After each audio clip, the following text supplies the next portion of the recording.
تو میں بات کر رہا تھا آپ کو کھجور، دیکھو جیسے میرے ہاتھ میں یہ کھجور ہے، کھجور کھانے کا مسنون طریقہ یہ ہے جو ہمارے آقا صلی اللہ علیہ وسلم کے کھانے کا طریقہ تھا، اور اس سے سوچو ہمارے نبی نعمتوں کی کتنی قدر کرتے تھے۔ بسم اللہ الرحمن الرحیم۔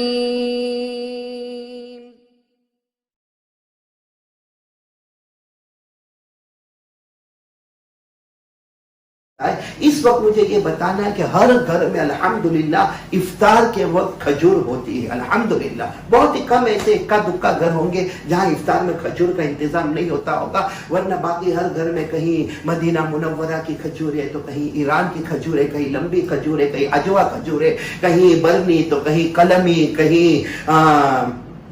بہت پیاری پیاری کھجوریں ہوتی ہیں۔ لیکن کھجور کھانے کا مسنون طریقہ کیا؟ ہم لوگ کیا کرتے، جیسے اذان ہوئی مغرب کی یا افطار کا وقت ہوا، اللہم لک صمت و بک آمنت، دعا پڑھی، اور دعا پڑھنے کے بعد سیدھے کھجور ہمارے منہ میں نہیں۔ اس وقت بھی میری ماں بہنوں اور میرے محترم دوستوں اور بزرگوں اگر خیال رکھے تو بہت اچھا ہوگا۔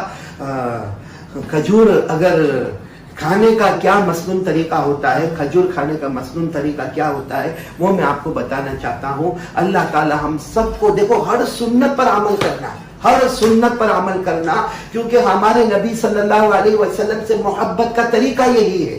امام مالک رحمت اللہ علیہ نے فرمایا، حضرت نوح کی کشتی میں جو بیٹھے، حضرت نوح علیہ السلام نے کشتی بنائی تھی، جو کشتی میں بیٹھے وہ بچ گئے، اور جو کشتی سے باہر گئے وہ ڈوب گئے۔ جو کشتی میں بیٹھے وہ بچ گئے، اور جو کشتی سے باہر گئے وہ ڈوب گئے۔ بس امام مالک رحمت اللہ علیہ فرماتے ہمارے نبی صلی اللہ علیہ وسلم کی سنتوں کا حال یہ ہے کہ جو سنتوں پر آ گیا وہ ایسے جیسے حضرت نوح علیہ السلام کی کشتی میں بیٹھ گیا، کنارے پر پہنچ گیا، اور جس نے سنتوں کو توڑا وہ ایسا ہے جیسے حضرت نوح کی کشتی کے باہر گیا اور پانی میں ڈوب گیا۔ تو میں بات کر رہا تھا آپ کو کھجور، دیکھو جیسے میرے ہاتھ میں یہ کھجور ہے، کھجور کھانے کا مسنون طریقہ یہ ہے جو ہمارے آقا صلی اللہ علیہ وسلم کے کھانے کا طریقہ تھا، اور اس سے سوچو ہمارے نبی نعمتوں کی کتنی قدر کرتے تھے۔ سب سے پہلے ہمارے نبی کھجور کو کھولتے تھے، دیکھو میں نے آپ کے سامنے کھجور کھولی، تو یہ کھجور کو کھولنا گویا ایک ہمارے نبی کا طریقہ ہو گیا۔ پھر اس کے بعد ہمارے نبی بیج کو نکالتے تھے، جیسے یہ بیج نکلا اور اس کو چوستے تھے، یہ ہمارے نبی کھجور کو چوستے تھے۔ تو کھجور کو بیج کو نکالنا اور چوسنا یہ دوسرا طریقہ ہو گیا۔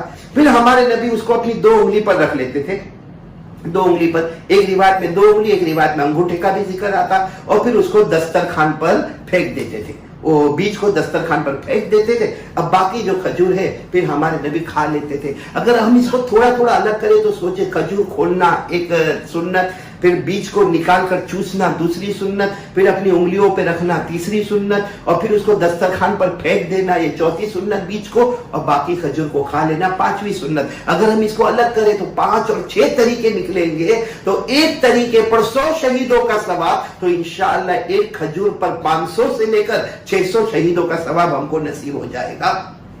یہ ایک سنت آپ کو بتانی تھی، بہت ضروری تھی، جو میں نے آپ کو بتا دی۔ انشاءاللہ اب سے ہم کھجور اسی طریقے پر کھائیں گے۔ اللہ